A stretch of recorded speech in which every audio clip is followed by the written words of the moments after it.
की जय।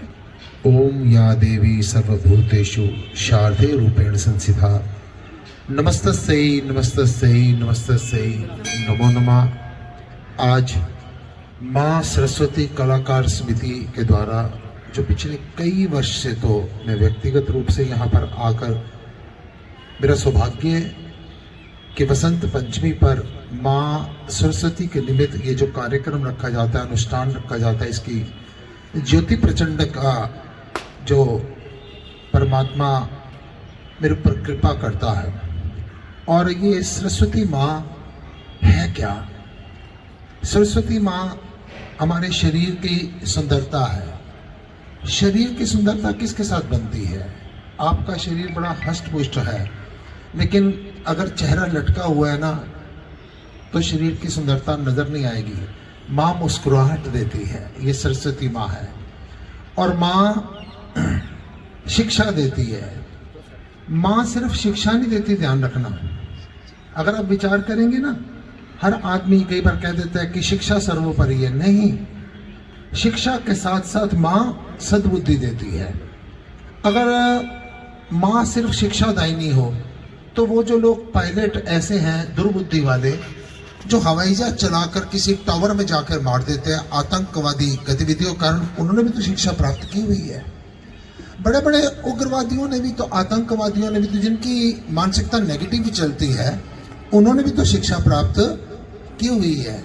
इसी कंप्यूटर के माध्यम से इस समय पर भी ये जो मेरा कार्यक्रम है देश विदेशों में जा रहा है, लेकिन इसी कंप्यूटर को हैक करने वाले जो हैं उन्होंने भी तो शिक्षा प्राप्त की हुई है।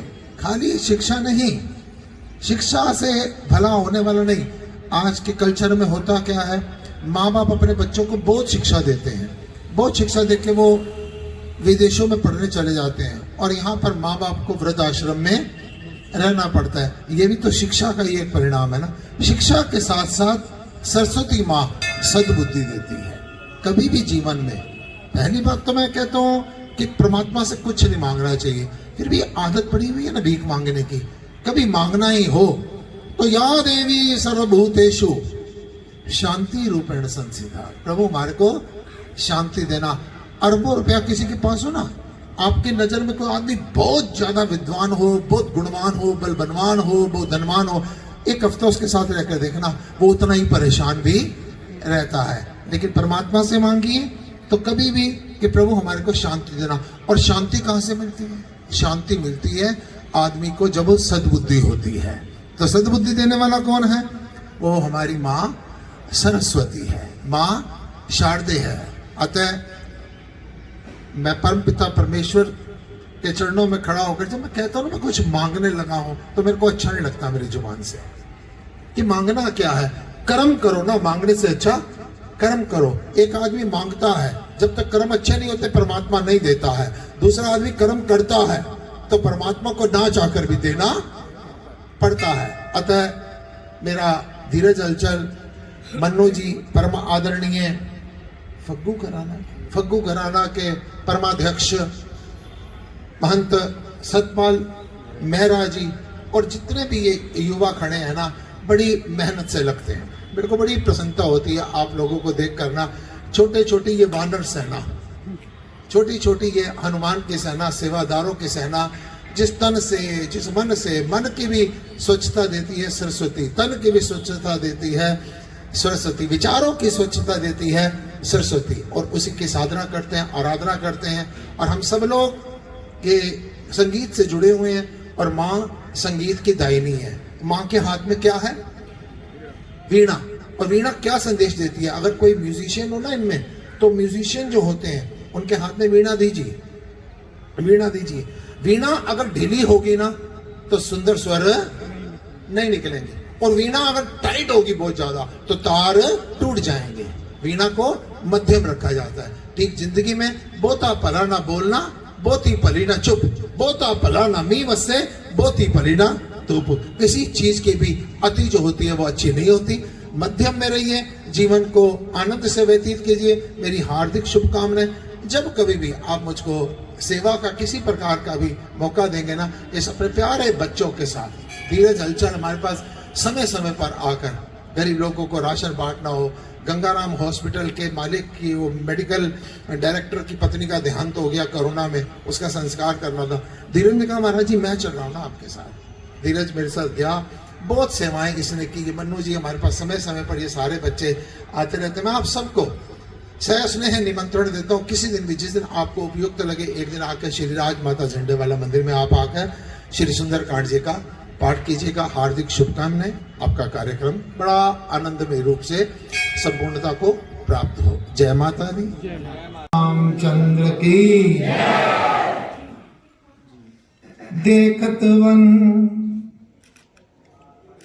देखत वन सर सैन सुहाए,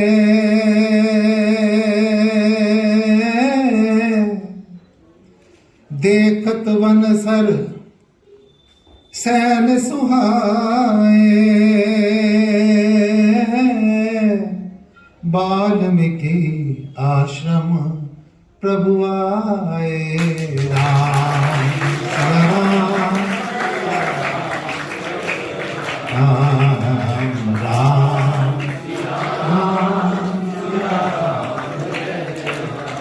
राम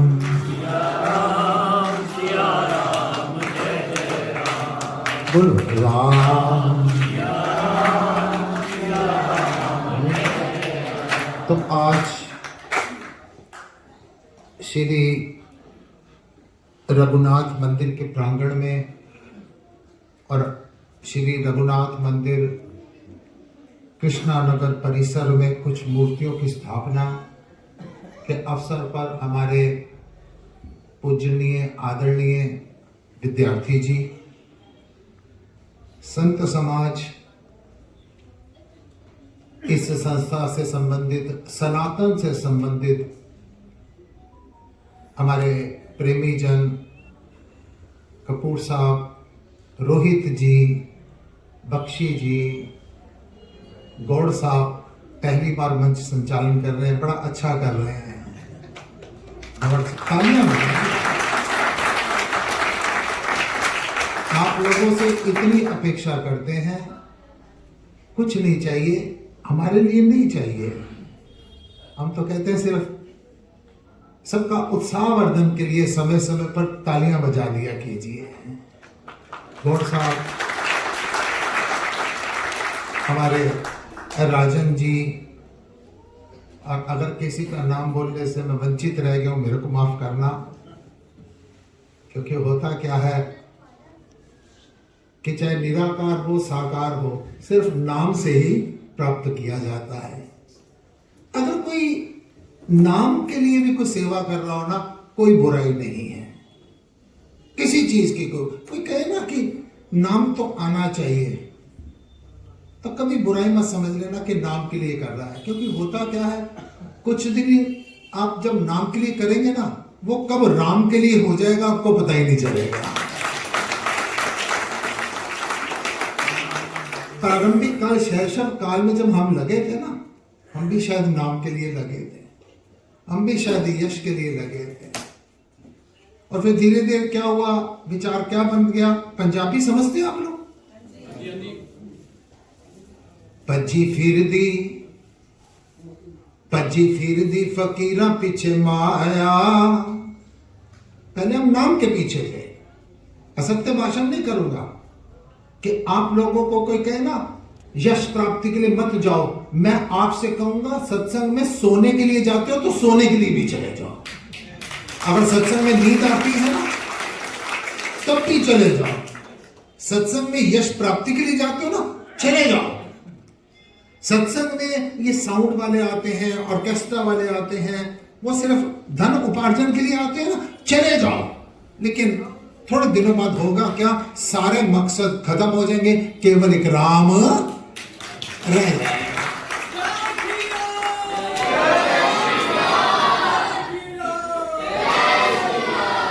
मैं आपसे कह रहा था, भज्जी फिर दी फकीरा पीछे माया।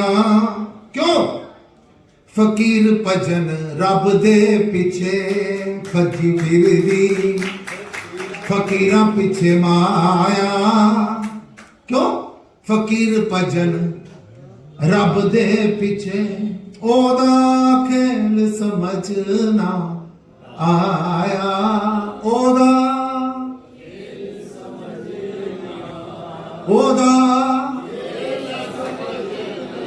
आया। फकीर भजन रब दे पीछे भजी फिर दी, फकीर पीछे माया, फकीर भजन रब दे।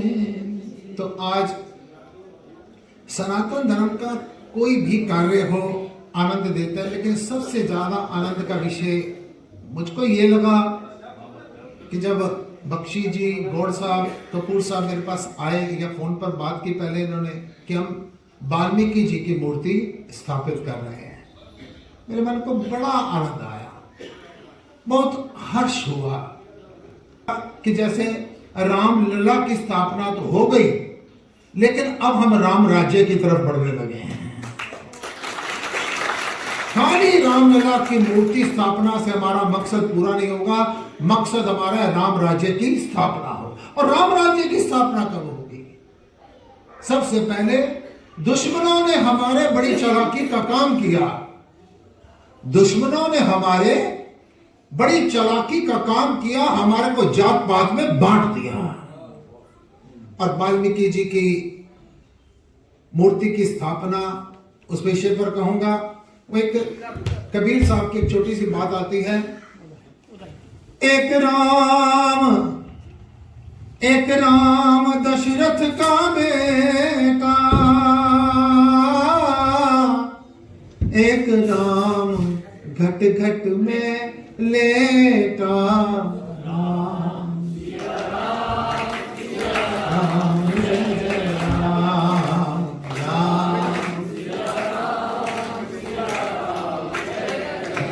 एक राम का जगत बसाया,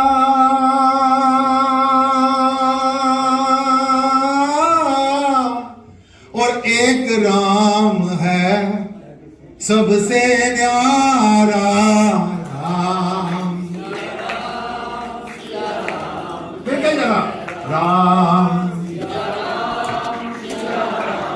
जय जय राम, राम जैसे एक राम दशरथ का बेटा, एक राम घट घट में लेटा, एक राम का जगत बसारा, एक राम है सबसे न्यारा, ठीक वैसे ही वाल्मीकि जी, एक वाल्मीकि जी आदि कवि महर्षि वाल्मीकि जी, आदि कवि महर्षि, उनको इस रूप में पूजा जाता है। दूसरे वाल्मीकि जी राम जन्म से पहले ही उन्होंने रामायण की रचना कर दी। और तीसरे वाल्मीकि जी भगवान श्री रामचंद्र जब वनवास में गए ना, जब उनको दर दर की ठोकरें खानी पड़ी तो आप क्यों घबराते हैं? लेकिन उन्होंने क्या किया, जब वाल्मीकि जी के आश्रम में पहुंचे तो जाके वाल्मीकि जी से उन्होंने क्या पूछा था? उन्होंने वाल्मीकि जी से पूछा था कि स्वामी जी, गुरुवर, ऋषिवर, देव ऋषि, महर्षि, वाल्मीकि जी मेरे को ये बताइए मैं कहां रहूं? वाल्मीकि जी से पूछा था कि मुझको कहां रहना चाहिए। बाकी किसी संत से नहीं पूछा, वाल्मीकि जी से पूछा कि मुझको कहां। और वाल्मीकि जी ने क्या कहा था? मेरा मजाक उड़ा रहे हो? मानता किसमें होती है? वो जो तुमसे झुककर मिलता होगा उसका कद तुम्हारे से कहीं ऊंचा होगा। राम जी वाल्मीकि जी के आगे झुक रहे हैं, वाल्मीकि जी राम जी को हृदय में बसाते हैं। वो कहते हैं मेरे को बेवकूफ बना रहे हो। राम जी चुप रहे, कहते हैं आप कहते हैं कि मुझको बताओ मैं कहां रहूं, पहले मेरे को बता दो आप कहां नहीं हो, मैं वो जगह बताऊंगा जहां पर आप रहो। फिर भी आप अगर मुझसे पूछते हैं, आपको कभी लगे ना कि कोई आदमी बड़ा इंटेलिजेंट है, कर दीजिए खत्म, कपूर साहब अब हो गया खत्म। तो अभी तो वाल्मीकि जी शुरू भी नहीं हुए थे। तो चलिए यही वाणी को विराम देता हूं, टाइम संत है सारे के सारे बैठे हैं सबने। भाई इतना ही कहूंगा संक्षेप में, वाल्मीकि जी को ना सबसे ऊंचा जो ओहदा मिला, उन्होंने सबको आश्रय दिया है। वाल्मीकि जी ने आश्रय दिया है। वाल्मीकि जी का नाम वाल्मीकि क्यों हुआ? जब तपस्या करने लगे तो दीमक यानी बलमीक उनके शरीर पर आ गई। उन्होंने दीपक को भी आश्रय दिया। उन्होंने रामायण की रचना की, रामायण को भी ग्रंथ में आश्रय दिया। उन्होंने सीता को भी आश्रय दिया, लवकुश को भी आश्रय दिया। भगवान श्री रामचंद्र जी को भी यह बताया कहां कब बनाना, उनको आश्रय दिया। और हमारा एक दलित पिछड़ा जिसको बड़े असभ्य नामों से पुकारा जाता है और उनको अपरा नाम देकर उनको भी आश्रय दिया, जिसको असभ्य नामों से पुकारते रहे, उनको वाल्मीकि कहा जाता है। और उन्होंने संतों को भी आश्रय दिया। बड़ा संक्षेप में एक बात कहूं कि कोई बात कर रहा था, फलाना वाल्मीकि, फलाना वाल्मीकि। मैं क्या, माफ कर देना, मैं भी वाल्मीकि हूं। है स्वामी जी आप भी वाल्मीकि है? मैं क्या, सच में तो मैं वाल्मीकि हूं। कहते स्वामी जी कैसे, आप तो खत्री हमने सुना है। मैं क्या, वो मेरा वर्ण था, वो मेरी जात थी, है मैं वाल्मीकि हूं। कहते कैसे? मैं क्या, वाल्मीकि क्या करते हैं? वो घर का कूड़ा बाहर निकालते हैं। मैं क्या करता हूं? मैं मन का कूड़ा बाहर निकालता हूं। संतों का आश्रय भी वाल्मीकि जी है। वाल्मीकि जी की मूर्ति स्थापना हुई। मैं चाहता हूं हर मंदिर में वाल्मीकि की मूर्ति स्थापना हो। वो बहुत बड़ा एक विवाद का विषय है। मेरे पूरी इंडिया में कई आश्रम है। परमात्मा ने मेरी ड्यूटी लगा रखी है, मैं उनका नौकर हूं, सेवादार। और मेरे श्री राजमाता झंडे वाला मंदिर में, मेरे श्री राजमाता झंडे वाला मंदिर में सुबह और शाम दोनों समय अगर कोई आरती करता है तो वो एक वाल्मीकि करता है, वाल्मीकि के हाथ से होती है। अभी 22 तारीख को जो रामलीला की स्थापना का कार्यक्रम था, उसका जो मैंने कार्यक्रम का उद्घाटन किया, किसी को स्पेशल इनवाइट नहीं किया। मैं गली में गया, एक सफाई कर्मचारी कमला देवी झाड़ू मार रही थी गली में, उसका हाथ पकड़ा। लोगों ने कहा स्वामी जी आप अपवित्र हो गए हैं। लोगों ने कहा स्वामी जी वाल्मीकि का हाथ पकड़कर आप अपवित्र हो गए। मैं क्या, ये बड़ी बलशाली है। कहते क्यों? मैं क्या, मैंने इसका हाथ पकड़ा, मैं अपवित्र हो गया। मेरे में इतनी ताकत नहीं कि मेरा हाथ पकड़ते ये पवित्र हो जाती। आप चैनल पर देखिएगा, मैंने वाल्मीकि का हाथ पकड़ा, कमला का, हमारी बेटी, उसको कोली में भर के लाया। मैंने कहा आप दीप प्रज्वलन कीजिए, आपसे कार्यक्रम की शुरुआत होगी। फिर भी ज्यादा टाइम ले लिया। स्वामी जी ने भी जाना है, हमने भी जाना है, लेकिन जब बोलने लगो ना, एक आरएसएस वाले बड़ी अच्छी बात कर रहे थे। कहते स्वामी जी हमारे को कहा जाता है मंच से, माइक से और माला से दूर रहना चाहिए, लेकिन हम क्या करें, मंच पर पहले आपने बिठा दिया, माइक पहले हाथ में पकड़ा दिया, माला उससे पहले हमारे को। तो आप सब एक बार फिर वाल्मीकि जी की तरह राम नाम का सिमरण कीजिए। कैसे? जय श्री राम, जय श्री राम, जय श्री राम, जय श्री राम, जय श्री राम।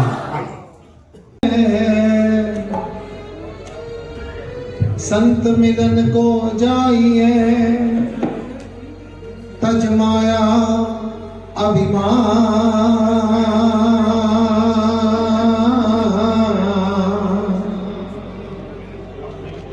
और दूसरी तरफ गुरु गूंगे गुरु बावरे, गुरा दे रहिए दारा।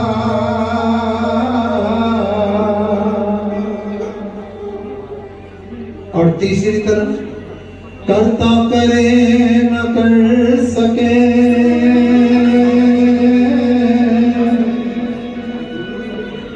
गुरु किए सब हो। करता करे न कर सके, गुरु किए सब हो। सात दीप नमखंड में,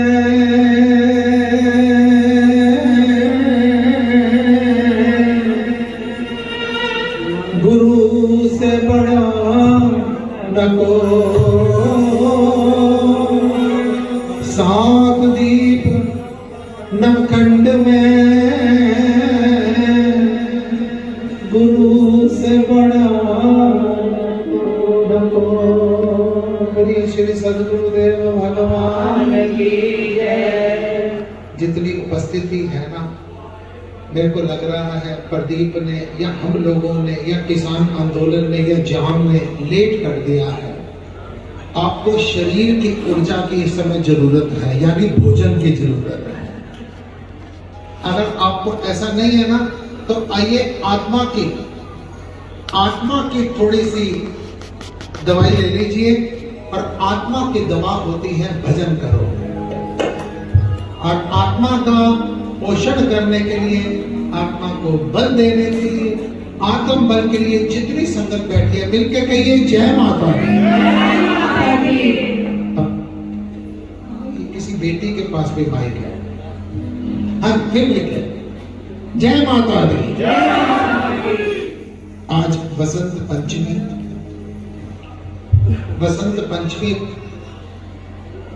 पर पंडित जयप्रकाश जी, जिनको सभी जल वाले गुरु जी के नाम से जानते हैं, और इस मंच पर मंचासीन पूरा महादेव जी से हमारे महंत जी, ब्राह्मण लोग, हमारे खेमचंद पंडित जी, आप जगत जननी दरबार के शक्ति स्वरूपा माताएं, और आप सारे के सारे हनुमान के रूप में सेवादार, सबको जय माता दी करते हुए कहता हूं कि स्वामी जी का जन्म, उनकी अवतरण ये आज बसंत पंचमी पर हुआ। जो संत है और बसंत है, इन दोनों में बहुत ज्यादा आपस में सामंजस्य है। बसंत आता है तो मौसम खिल जाता है, और जीवन में संत आता है तो जीवन खिल जाता है। जब बसंत आता है, अभी देखना आप, बसंत आ गया, ये जितने प्रकृति में पेड़ के हैं ना, ये सब अपने पत्ते छोड़ देंगे और नई नई कपोले आ जाएंगे। ऐसे ही जब संतों का पदार्पण होता है तो सारे के सारे दुखों का, पुराने दुखों का हरण हो जाता है और ये नया जीवन प्रदान करते हैं। बसंत जो होता है वो जिस समय पर आता है, चेहरे पर खिलावट आ जाती है, और संत जीवन में जब आता है तो मन बुद्धि चित्त अहंकार सारे के सारे उनको समर्पित होकर जीवन का कल्याण हो जाता है। अभी हमारे कालिका पीठाधीश्वर जी कह रहे थे कि संयोग होता है, ये प्रकृति ने सब कुछ बना रखा है, किस समय पर किस मनुष्य को इस संसार में भेजना, उसकी क्या उपयोगिता है। तो आदरणीय पंडित जन वाले गुरु जी को बसंत पंचमी पर ही संसार में भेजा कि जाओ इस सारे संसार में जितने दीन हैं, दुखी हैं। मैं एक चीज सोच रहा था, मेरे को पूरी शेर याद नहीं आ रहा था, मैंने सोचा याद नहीं आ रहा था, लेकिन उसकी एक अंश याद है। यूं तो नहीं झुकती दुनिया, यूं तो नहीं झुकती दुनिया, कुछ ना कुछ तो जरूर मिलता है। दर हबीब भी है, बुत कदा भी, काबा भी, देखना है सुकून अब कहां से मिलता है। तो मांग लो यहीं से, क्यों ना हम, जहां पर सारे जहां को जहां से मिलता है। ये इतनी दुनिया स्वामी जी के सानिध्य में आनंद मंगलाचार कर रही है, ये व्यर्थ में कोई मूर्ख लोग नहीं है। परमात्मा की कोई ना कोई असीम कृपा है। और बसंत पंचमी पर इनका अवतरण हुआ। भगवान श्री कृष्ण ने क्या कहा है? भगवान श्री कृष्ण ने कहा है ऋतुओं में मैं बसंत हूं, ऋतुओं में मैं बसंत हूं। What is the reason? क्यों कहा है कि ऋतुओं में मैं बसंत हूं? जो बसंत ऋतु होती है इसमें ना सर्दी होती है ना गर्मी होती है। ठीक ऐसे ही हमारे जीवन के दो किनारे हैं, एक सुख और एक दुख। जिस व्यक्ति को सुख की चाहत नहीं होती, जो सुख के पीछे दौड़ते नहीं है और दुख से छुटकारा नहीं चाहते हैं, जो सम रहते हैं, वो भगवान श्री कृष्ण का ही रूप होते हैं। आज इस वसंत पंचमी पर मैं आदरणीय जल वाले गुरु जी को हार्दिक शुभकामनाएं देता हूं।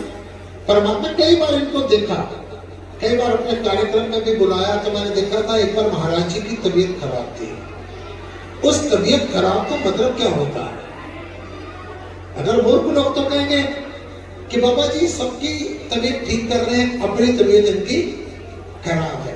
लेकिन अभी वो हमारे महात्मा जी ने कालिका पीठाधीश्वर सुरेंद्रनाथ अवधूत जी, उनको भी पक्षाघात हो गया था। और इस आदमी को तुम देख रहे हो ना, इस चोटी से लेकर और एड़ी तक हर अंग रोगी है। शुगर, ब्लड प्रेशर, हार्ट का पेशेंट, हड्डियों का रोग, कोई रोग क्योंकि इन रोगों का भी हम लोगों के साथ प्यार होता है। वो कहते हैं जैसे आपको ये सब नहीं छोड़ते ना, हमने भी आपको छोड़ना नहीं। और व्यक्तिगत इनकी बात करो तो मान लो आपके प्रारब्ध में कोई रोग है, कोई बीमारी है, और जिस समय आप रोग की निवृत्ति के लिए आते हैं, दुख की निवृत्ति के लिए आते हैं, जब इनकी शरण में आते हैं, तो उस समय पर एक इनकी अंतरात्मा से भी आवाज आती है। इसकी पीड़ा जो है, इसका जो दुख है, इसकी टीबी है, कैंसर है, हार्ट के पेशेंट जो भी है, अब इसके हिस्से की है, इसके हिस्से की है, वो तेरे को दे दो। तो ये लोग क्या कहते हैं? ये लोग उस समय पर विचार करते हैं कि तेरा पाना मीठा लागे, जो तेरे को मंजूर है तो कर। लेकिन इस व्यक्ति को जो इस समय परमात्मा की शरण में आया है, जगत जननी की शरण में आया है, इसको रोग से निवृत्ति दिलवा। तो वो रोग का एक अंश, उस रोग का एक अंश संत महात्माओं को अपने सिर पर, अपने तन पर लेना पड़ता है। महाराज जी कितनी कृपा कर रहे हैं। मैं हमेशा कहता हूं, जो संत होते हैं वो कौन होते हैं? संत जो होते हैं, संत जो होते हैं वो मन के डॉक्टर होते हैं, और जो संसारिक डॉक्टर होते हैं ना, वो तन के डॉक्टर होते हैं। और जल वाले गुरु जी ये मन का भी इलाज कर रहे हैं आपका, और तन का भी इलाज कर रहे हैं। परमात्मा कृपा करे, इनका साया, इनकी छत्र छाया आप पर बनी रहे। मेरे से पहले एक भोले भाले संत बोल रहे थे, संत होते ही बोले हैं वैसे तो। राघवानंद जी बोल रहे थे, वो प्रदीप के लिए कह रहे थे, एक सच्चा और सच्चा प्रदीप है। मैं नहीं जानता ये सच्चा और सच्चा है, लेकिन प्रदीप सच्चा होता है। मैं नहीं जानता, मेरे को तो पता हमारा पुत्र है, लेकिन मैं क्या कहूं, आप कहेंगे तो लॉजिकली प्रदीप सच्चा होता है। बस इस संसार के अंदर कोई सच्चा अगर है तो सिर्फ प्रदीप है। कैसे? आप लोग एक जयकारा लगाते हैं वैष्णो देवी जाकर, या यहाँ पर भी एक जयकारा लगाते होंगे, सच्चिदानंद ज्योता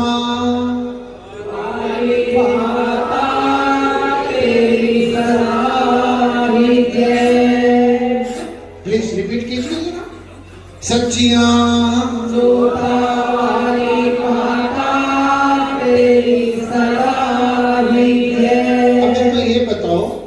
ये सच्चिया ज्योता वाली माता क्यों कहा जाता है? क्या ज्योत कोई झूठी भी होती है? इसलिए कहा जाता है। एक प्रदीप, इसका मतलब क्या होता है? दीपक। ऐसा ही है ना प्रदीप। और जो ज्योत होता है वो भी क्या होता है? दीपक है। इस ब्रह्मांड में, इस पूरे संसार के अंदर एक काम कीजिए आप, 1 ग्राम से भी कम का ये फूल है, इस फूल को जरा फेंकिए, नीचे जाएगा। आप 5000 किलो की कोई चीज फेंकिए, वो नीचे जाएगी। इस पूरे संसार में एक ही चीज है जो ऊपर जाती है, वो क्या है? वो प्रदीप है, वो दीपक है, वो ज्योत है। वो कभी नीचे नहीं आती है, ज्योत हमेशा ऊपर जाती है। देख दुनिया मेरे बाबुल कागर, वो ज्योत जो है वो सूर्य का अंश है। हाँ क्या है? वो ज्योत जो है वो सूर्य का अंश है, वो उससे मिलने के लिए बेताब है। और सच्चियां ज्योता वाली इसलिए कहा जाता है, याद रखना, एक ज्योत ही सच्ची है। किसी संप्रदाय में चले जाओ, किसी धर्म में चले जाओ, किसी जात में चले जाओ, सबकी भगवान को मनाने की पद्धतियां अलग अलग होंगी, लेकिन ज्योत सब में जलती है। हिंदुओं में ज्योत जलाई जाती है, मुसलमानों में चिरागी जलाई जाती है, क्रिश्चियंस में कैंडल जलाई जाती है, सिखों में दीवा जलाया जाता है। यानी ज्योत सच्ची है, ज्योत सर्व। और वो ज्योत कौन है? वो ज्योत कहां है? वो ज्योत अपने भीतर है। ये आत्मा जो है ज्योत स्वरूप है, वो परमात्मा जो है सूर्य स्वरूप है, उसमें विलीन करना है। तो राघवानंद जी गलत नहीं कह रहे थे। ईश्वर सत्य है,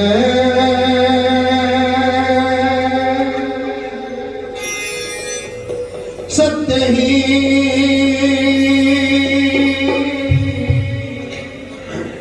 शिव है,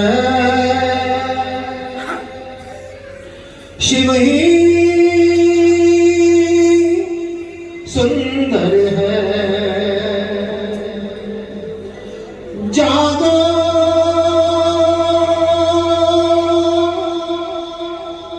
उठ कर देखो,